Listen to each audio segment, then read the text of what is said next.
Hurmatli obunachilar, mana xudo xolasa Nurafshon shahriga kelganmiz. Quyosh panellari o'rnatilgan xonadonga hozir batafsil ma'lumotlarni olamiz. Qanaqa bo'ldi, qancha foyda ko'rildi, foyda yoki zarardan ham hozir to'liq ma'lumotlarni olib o'tamiz. Assalomu alaykum. Alaykum assalom. Yaxshimisizlar? Rahmat, tuzumsiz onaxon. Mana xudo xolasa akamiz tomonidan, Shohnazar akamiz tarafdan quyosh panellari o'rnatildi.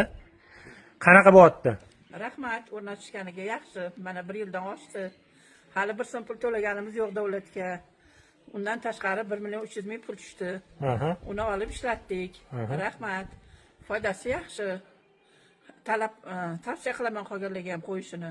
Xudo xolasa. Hech qiyinchiligi yo'q. Shohnazar aka, hozir boshqa keyingi manzilimizga ham boramiz. Sizda misol uchun kelib turib bo'lib to'lashga yo variantga yo перечислениyaga ham ustanovka qilaverasizlarmi shartnoma asosida? Albatta, bizda hozirgi paytda lizing asosida bo'lib to'lashga shunday qanaqa mijozlarga talablariga asosan shuni yo'lga qo'ydik. Puli yetmasa, boshlang'ich to'lov 30% dan to'lab, qolganini 1 yildan 3 yilgacha bo'lib to'lasa bo'ladi.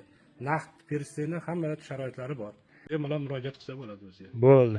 Keyingi manzilimizga boramiz. Like bosinglar, tomosha qilinglar.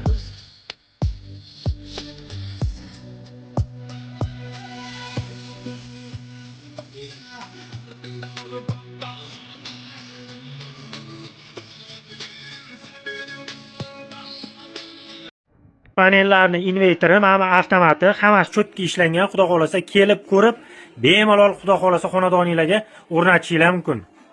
Mana katta do'kon hamda xonadonni tepasiga qo'yilgan quyosh panellari. Hozir egalaridan batafsil ma'lumotlarni olamiz. Assalomu alaykum. Aka, necha kilovatli qo'ygansiz? 3 kilovat quyosh panel qo'yganmiz. 3 kilovatli quyosh panellari. Qaysi firma tarafdan? Smartwork kompaniyasi tomonidan o'rnatib berganmiz. Bularga 1 yildan oshiq bo'lgan. Mana xonadonni egasidan o'zingiz so'rab olasiz, qanday effekt berayotgan. Qanaqa foydalari, qanaqa bo'lyapti aka? Svetga pul to'lamay qo'ydik. Yoz oylarida umuman svetga pul to'laymiz. Qish oylarida ozgina to'lov qilamiz. Oldinlari svetga har hafta pul to'lab turardik. Hozir yoz oyida umuman pul to'lamaymiz. Ortiqchasini davlatga sotyapsizlar? Ortiqchasini davlatga sotamiz. Ortiqchasi ham bo'lib turibdi. Bo'lib turibdi. Oilaviy byudjetga daromad tushyapti. Xullas, bemalol xudo xolasa kompaniya egalariga murojaat qilasizlar, aloqaga chiqasizlar. Biz videomizni davom ettiramiz. Sog' bo'lasizlar, qani boshladik.